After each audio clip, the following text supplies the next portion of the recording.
Olá, queridos irmãos e irmãs, sejam bem-vindos a mais essa reflexão diária em nosso canal. Hoje, dia 13 de agosto, sexta-feira, dia de Santa Dulce dos Pobres. Nossa grande Dulce, irmã Dulce. É admirável que uma religiosa, com sua simplicidade, mas inteiramente de Deus, faz muito mais do que muitos poderes instituídos. A força do amor e da misericórdia continua a desfazer forças antagônicas que buscam tirar vantagem em cima dos pobres. Santa Dulce dos Pobres é a força que venceu as mais sérias e tensas dificuldades, pois em primeiro lugar estava o ser humano, o amor a Deus, a misericórdia. Roga por nós, ó Santa Dulce dos Pobres, humildade que destrona os poderosos. Quem olhava a irmã Dulce, com aquele corpinho tão frágil, não conseguia enxergar o poder do amor e da misericórdia naquela grande gigante.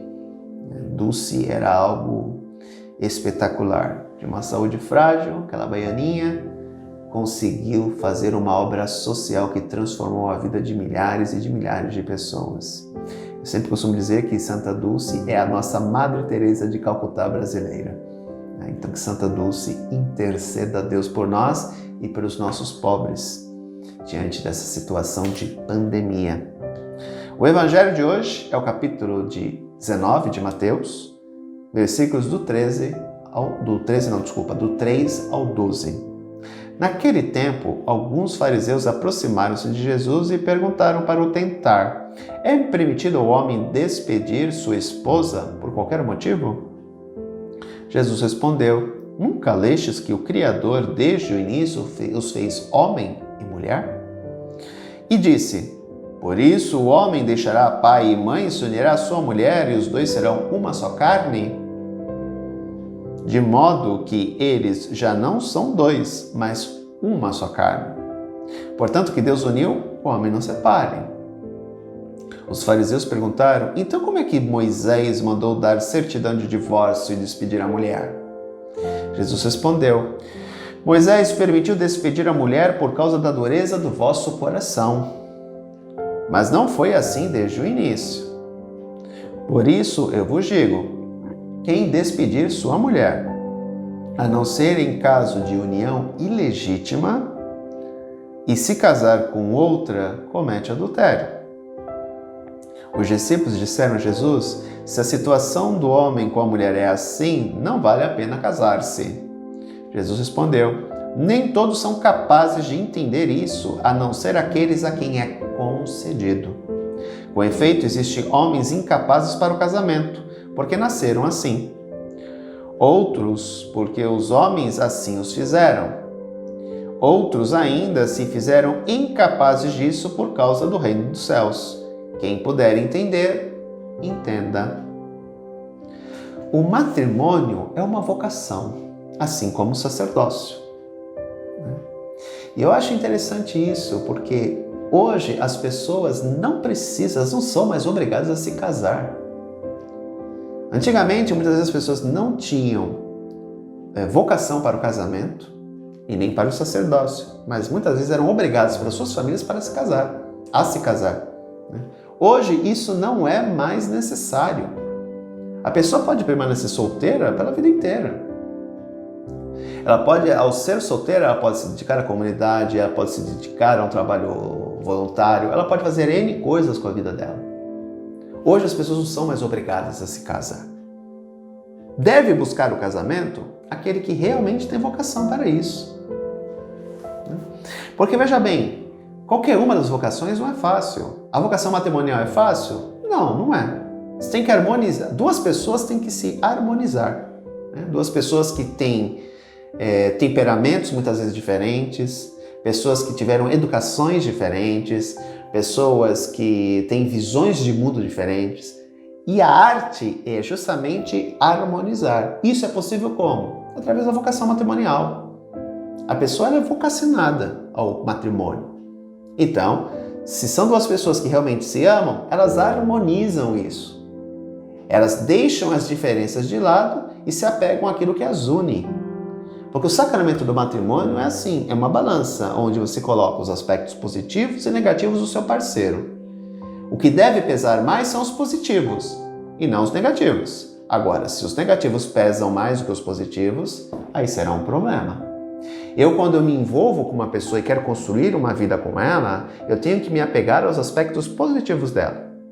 O que ela me traz de bom? Ela me torna uma pessoa melhor? Ela me torna uma pessoa mais feliz? Ela é uma pessoa que é minha companheira ou meu companheiro? É uma pessoa que está ali junto comigo, lutando ao meu lado? Ah, mas ela tem essas limitações, esses defeitos. Todos nós temos. Todos nós temos. E temos que parar de nos apegar aos defeitos dos outros. Nós temos que nos apegar às virtudes e às coisas boas que elas nos trazem. A vocação sacerdotal também não é fácil. Tem muita gente que acha que ser padre é muito fácil. Não é. Não é. O padre tem que abrir mão de família. O padre tem que abrir mão de muitas coisas. Ah, então o padre é um coitado. Não. É vocação. Mas também não é uma vocação fácil. Assim como viver o matrimônio também não é uma vocação fácil. Exige sacrifício. Tanto eu me casando quanto eu sendo um sacerdote, exige sacrifício. Qualquer vocação exige sacrifício.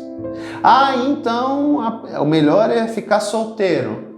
Não necessariamente. Mas se eu tenho a vocação para me tornar, para ficar solteiro, que eu fique. Que eu não force uma situação. Porque hoje isso não é mais necessário. Olha, fulano não se casou. Ou fulana não se casou. Eu não tenho que viver a minha vida em função do que os outros vão pensar de mim ou vão falar de mim.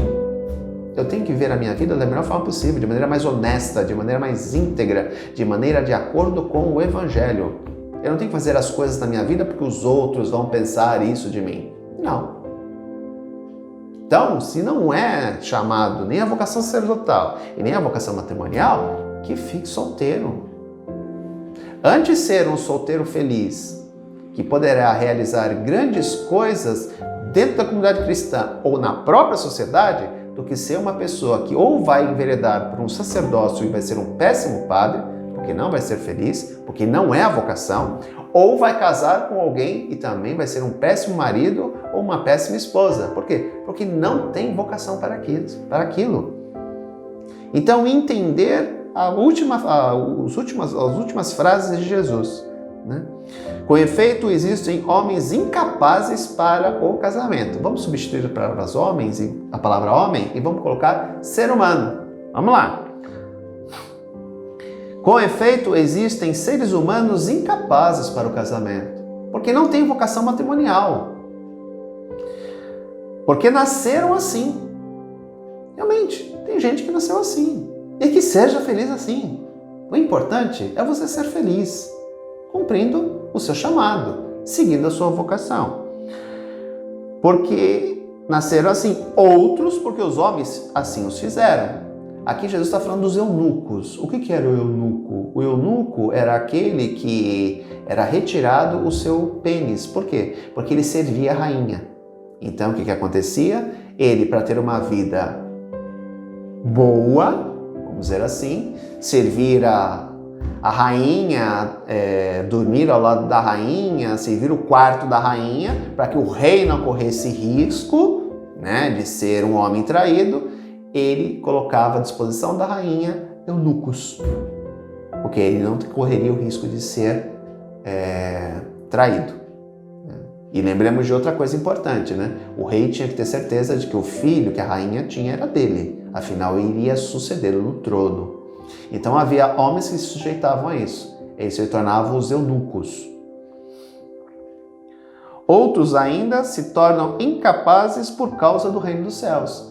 São aqueles que têm a vocação sacerdotal. Então, eles vão seguir essa vocação, que exigirá sacrifícios, assim como o matrimônio também exige sacrifício. Eu não posso querer ir para o matrimônio e manter uma vida de solteiro. Não tem sentido. Então, fica solteiro. Se você quer ter uma vida de solteiro, fique solteiro. Não case, porque vai dar problema. É óbvio. Lógico que a gente tem que entender também que casamento não é prisão, né? Tem o dia que ele vai querer sair com os amigos, o que é algo natural. Vai ter um dia que ela vai querer sair com as amigas também, é algo natural. Casamento não é prisão. Acho que tudo tem que ser tratado de maneira através do diálogo. Né? Casamento não é prisão. Mas também eu não posso querer levar para o casamento uma vida de solteiro. Não faz sentido. Então, não casa. Então, queridos irmãos e irmãs, são 3 as vocações. Ao laicato, no sentido de permanecer solteiro. Volto a dizer, ninguém é obrigado a casar hoje. Acabou esse tabu na nossa sociedade. A vocação sacerdotal e a vocação matrimonial. 3 manifestações da ação de Deus na nossa vida. Que nós possamos ouvir a voz dele e nos encaixar naquela que realmente é a nossa vocação, o nosso chamado para o serviço, a construção do reino dos céus. Um grande abraço, até amanhã, se Deus quiser. Tchau!